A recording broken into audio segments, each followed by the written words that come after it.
নফস মানুষের দেহের অন্যান্য অঙ্গ প্রত্যঙ্গের মতো নয়, তার রয়েছে কিছু স্বতন্ত্র বৈশিষ্ট্য। সাধারণত আমাদের দেহে যতগুলো অঙ্গ প্রত্যঙ্গ রয়েছে তার প্রত্যেকটি নিজ নিজ ভূমিকা পালন করে যাচ্ছে, আর তাদের ভূমিকা পালন করতে সহায়তা করছে নফস। নফসের রয়েছে অনুভূতি শক্তি, সে সবকিছু অনুভব করতে পারে। আর তার রয়েছে কল্পনা শক্তি, সে সবকিছু কল্পনা করতে পারে। তার রয়েছে যে কোনো ক্ষেত্রে সিদ্ধান্ত নেওয়ার শক্তি, সেই সুবাদে সে যখন কোনো সিদ্ধান্ত নেয় তখন সেটা বাস্তবায়ন করার জন্য শরীরের অন্যান্য অঙ্গ প্রত্যঙ্গ ব্যবহার করে থাকে। যেমন নফস যখন লাগামহীন হয়ে যায় তখন সে সিদ্ধান্ত নেয় চুরি করবে, সেই সিদ্ধান্ত অনুযায়ী তা বাস্তবায়ন করার্থে তখন দেহের অন্যান্য অঙ্গ প্রত্যঙ্গ ব্যবহার করে থাকে। এটা এভাবে যে চুরি করার জন্য অবশ্যই তাকে ওই স্থানে যেতে হবে যেখানে সে চুরি করবে, এজন্য তাকে হেঁটে হেঁটে তার লক্ষ্যে পৌঁছাতে হয়। এই ক্ষেত্রে প্রথমত সে পাকে ব্যবহার করে, অতঃপর রাস্তা চিনে যাওয়ার জন্য চোখকে ব্যবহার করে। এমনি ভাবে হাত সহ আরো কিছু অঙ্গ প্রত্যঙ্গ ব্যবহার করে সে তার কৃত পরিকল্পনা বাস্তবায়ন করে। মোট কথা, নফস হলো রাজা আর দেহের অন্যান্য অঙ্গ প্রত্যঙ্গ হচ্ছে তার সিপাহী। নফস হচ্ছে মালিক আর অন্যান্য অঙ্গ প্রত্যঙ্গ হচ্ছে তার শ্রমিক। মালিক যা আদেশ করে শ্রমিক তাই করে। শ্রমিক আদেশ পাওয়ার পর ভেবে দেখে না কোনটা তার মালিকের জন্য ভালো আর কোনটা খারাপ। আদেশ পাওয়ার পর সাথে সাথে তা বাস্তবায়নে মরিয়া হয়ে ওঠে। পক্ষান্তরে আমাদের দেহের অন্যান্য অঙ্গ প্রত্যঙ্গের কোনো ধরনের অনুভূতি শক্তি নেই, নেই কোনো সিদ্ধান্তের শক্তি। অনুভূতি শক্তি তো নফসের এক স্বতন্ত্র বৈশিষ্ট্য। নফস তার অনুভূতি শক্তি কাজে লাগিয়ে যে কোনো সিদ্ধান্তে স্থির হয়, অতঃপর তা বাস্তবায়নে শরীরের অন্যান্য অঙ্গ প্রত্যঙ্গ ব্যবহার করে। তাই আমাদের শরীরের অন্যান্য অঙ্গ প্রত্যঙ্গ দ্বারা যে কোনো কাজ করার আগে তা নিয়ে চিন্তা ভাবনা করা উচিত, যাতে এসব অঙ্গ প্রত্যঙ্গের দ্বারা কোনো গুনাহের কাজ সম্পূর্ণ না হয়। আমাদের শরীরের এমন কতক অঙ্গ প্রত্যঙ্গ রয়েছে যার বদৌলতে নফস তার হীন চরিতার্থ বাস্তবায়ন করে, যাদের সাহায্যে খুব সহজেই তার মনোবৃত্তি পূরণ করে। এইসব অঙ্গ প্রত্যঙ্গকে বলা যায় নফসের হাতিয়ার। নফসের অনেকগুলো হাতিয়ার রয়েছে, তার মধ্যে উল্লেখযোগ্য হলো চোখ। নফসের সবচেয়ে বড় হাতিয়ার হচ্ছে চোখ। নফস চোখকে ব্যবহার করে তার মনোবৃত্তি পূরণ করছে। এর দ্বারা তারা স্বীকার করে বানি আদমকে, বরবাদ করে বনি আদমের ইমান ও আমল, ফাঁসিয়ে দেয় পাপের চোরাবাড়িতে, ডুবিয়ে দেয় পাপের বিষাক্ত সাগরে। নফসের কাছে নজর নামক এই তীর বনি আদমের স্বীকার করার সবচেয়ে বড় অস্ত্র। মানুষ ভাবে একটু নজরিত বাস, কিন্তু কখনো কখনো এক নজরেই কুপকাত হয়ে যায় মানুষের হৃদয় মন। কিয়ামতের দিন যখন আল্লাহ তাআলা তার নিয়ামত রাজি সম্পর্কে আপনাকে আমাকে জিজ্ঞেস করবে, তখন আপনার আমার উত্তর কি হবে? যখন জিজ্ঞেস করবে আমি তোকে চক্ষু দিয়েছিলাম, তুই তা কোন কাজে ব্যবহার করেছিস, তখন আপনার আমার উত্তর কি হবে? আমরা কি তা সঠিক পন্থায় ব্যবহার করছি? আমরা কি তার শুকরিয়া আদায় করছি? আমরা কি চোখের হেফাজত করছি? কুরআনুল কারীমে ইরশাদ হয়েছে, ولا تقف ما ليس لك به علم إن السمع والبصر والفؤاد كل أولئك كان عنه مسؤولا।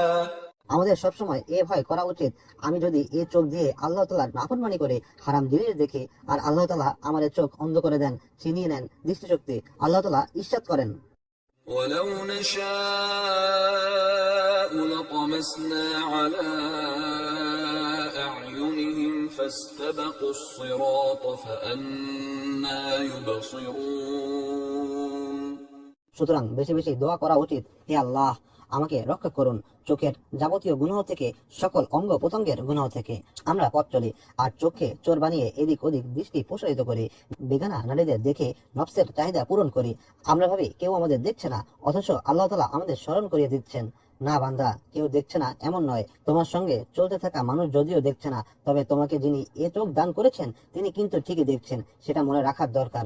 এ ব্যাপারে কুরআনে বর্ণিত হয়েছে, ختم الله على قلوبهم وعلى سمعهم وعلى أبصارهم غشاوة ولهم عذاب عظيم। আমার চোখ, আমি যদি তা আল্লাহর হুকুম মতো ব্যবহার না করি, হারাম জিনিস দেখি, তাহলে আমার চোখ কাল কিয়ামতের দিন আল্লাহ তাআলার দরবারে আমার নামে নালিশ করবে, হে আল্লাহ, সে আমার দ্বারা অমুক পাপ করেছে, অমুক হারাম বস্তুর দিকে তাকিয়েছে। নফস শুধুমাত্র চোখকে ব্যবহার করে তা কিন্তু নয়, শরীরের অন্যান্য অঙ্গ প্রত্যঙ্গ ব্যবহার করে থাকে, যেমন হাত, পা, কান, জবান ইত্যাদি। চোখের ও অন্যান্য অঙ্গ প্রত্যঙ্গের গুনাহ থেকে কিভাবে বাঁচতে পারি সেজন্য আমাদের সবসময় সচেষ্ট থাকতে হবে। পাশাপাশি কুরআন হাদিসে বর্ণিত কার্যকারী কিছু পদ্ধতি অবলম্বন করলে আমরা চোখের গুনাহ সহ অন্যান্য গুনাহ থেকেও বেঁচে থাকতে পারবো। আসুন নফসের প্ররোচনায় আমাদের দেহের অঙ্গ প্রত্যঙ্গ দ্বারা গুনাহ করার আগে এই কথাগুলো হৃদয়ে গেঁথে নিই। এক, চোখ। চোখ দিয়ে মানুষ দেখে, দেখার ক্ষেত্রে ভালো ও খারাপ দুটোই দেখার সুযোগ রয়েছে। তাই চোখ দিয়ে খারাপ কোনো কিছু দেখার আগে এই ভাবনা মানুষকে গুনাহ করা থেকে বিরত রাখতে পারে। এই চোখই কিয়ামতের দিন এ অন্যায়ের ব্যাপারে নিজের বিরুদ্ধে সাক্ষ্য দেবে। হাত, হাতের উপর নির্ভর করে সে বিভিন্ন খারাপ কাজ আঞ্জাম দিয়ে থাকে। হাত দিয়ে মানুষ কাজ করে, ভালো ও মন্দ উভয় কাজই হাত দ্বারা করা যায়। সুতরাং হাত দিয়ে খারাপ কোনো কিছু করার আগে এই ভাবনা মানুষকে গুনাহ করা থেকে বিরত রাখতে পারে। এই হাতই কিয়ামতের দিন এই অন্যায়ের ব্যাপারে নিজের বিরুদ্ধে সাক্ষ্য দেবে। পা, নফস বিভিন্ন খারাপ কাজের জন্য এই পাকে ব্যবহার করেই খারাপ কাজগুলো সম্পাদন করে। পা দিয়ে মানুষ চলাফেরা করে, ভালো ও মন্দ উভয় পথেই চলা সম্ভব। তাই পা দিয়ে খারাপ কোনো কিছুর দিকে ধাবিত হওয়া বা কোনো খারাপ কাজ করার প্রতি এগিয়ে যাওয়ার সময় এই ভাবনা মানুষকে গুনাহ করা থেকে বিরত রাখতে পারে। এই পাই কিয়ামতের দিন এই অন্যায় কাজের দিকে ধাবিত হওয়ার ব্যাপারে নিজের বিরুদ্ধে সাক্ষ্য দেবে। কান, এটা ব্যবহার করে গান বাজনা, অশ্লীল কথাবার্তা, অন্যের সমালোচনা সহ বিভিন্ন ধরনের খারাপ কাজে নফস তাকে ব্যবহার করে থাকে। কান দিয়ে শোনা যায়, মানুষ চাইলে ভালো কিছু শুনতে পারে, আবার খারাপ কথা কিংবা সংলাপ শুনতে পারে। তাই কান দিয়ে যদি খারাপ কোনো কিছু শোনার প্রতি আগ্রহ তৈরি হয়, তবে এই ভাবনা মানুষকে গুনাহ করা থেকে বিরত রাখতে পারে। এই কানই কিয়ামতের দিন মন্দ কিছু শোনার দিকে ধাবিত হওয়ার ব্যাপারে নিজের বিরুদ্ধে সাক্ষ্য দেবে।